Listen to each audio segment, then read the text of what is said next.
एक ज़ेन फकीर के पास जापान का सम्राट मिलने गया था। सम्राट की अकड़, झुका भी तो भी झुका नहीं, औपचारिक था झुकना। फकीर से कहा, मिलने आया हूं, सिर्फ एक ही प्रश्न पूछना चाहता हूं।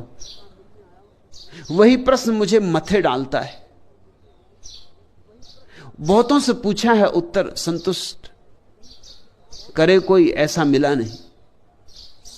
आपकी बड़ी खबर सुनी कि आपके भीतर का दिया जल गया है।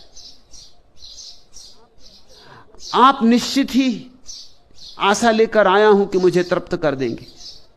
फकीर ने कहा, व्यर्थ की बातें छोड़ो, प्रश्न को सीधा रखो, दरबारी औपचारिकता छोड़ो, सीधी सीधी बात करो, नगद। सम्राट थोड़ा चौंका, ऐसा तो कोई उससे कभी बोला नहीं था। थोड़ा अपमानित भी हुआ, लेकिन बात तो सच थी। फकीर ठीक ही कह रहा था कि व्यर्थ की लंबाई में क्यों जाते हो, कान को इतना उल्टा क्यों पकड़ना, बात करो सीधी, क्या है प्रश्न तुम्हारा। सम्राट ने कहा, प्रश्न मेरा यह है कि स्वर्ग क्या है और नरक क्या है।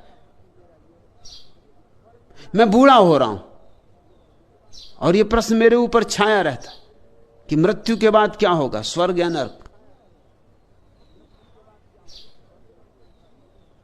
फकीर के पास उसके शिष्य बैठे थे, उन्होंने कहा, सुनो, इस बुद्धू की बातें सुनो।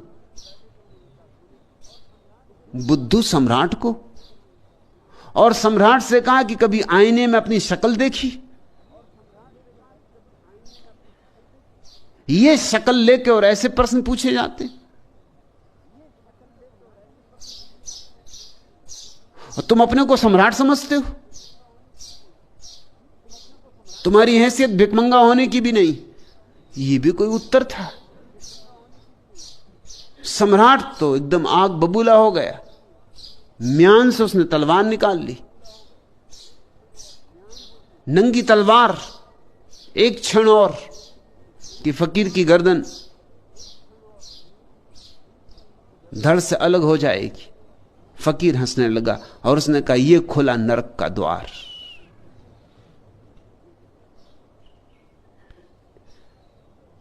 एक गहरी चोट, एक अस्तित्वगत उत्तर, यह खुला नरक का द्वार। समझा सम्राट। तत्क्षण तलवार म्यान में भीतर चली गई, फकीर के चरणों पर सिर रख दिया। उत्तर तो बहुतों ने दिए थे, शास्त्रीय उत्तर, मगर अस्तित्वगत उत्तर, ऐसा उत्तर कि प्राणों में चुभ जाए तीर की तरह, ऐसा स्पष्ट कर दे कोई कि कुछ और पूछने को शेष न रह जाए। यह खुला नरक का द्वार। झुक गया फकीर के चरणों में। अब इस झुकने में औपचारिकता ना थी, दरबारीपन ना था, अब यह झुकना हार्दिक था। फकीर ने कहा, और यह खुला स्वर्ग का द्वार। पूछना है कुछ और ध्यान रखो, स्वर्ग और नरक मरने के बाद नहीं,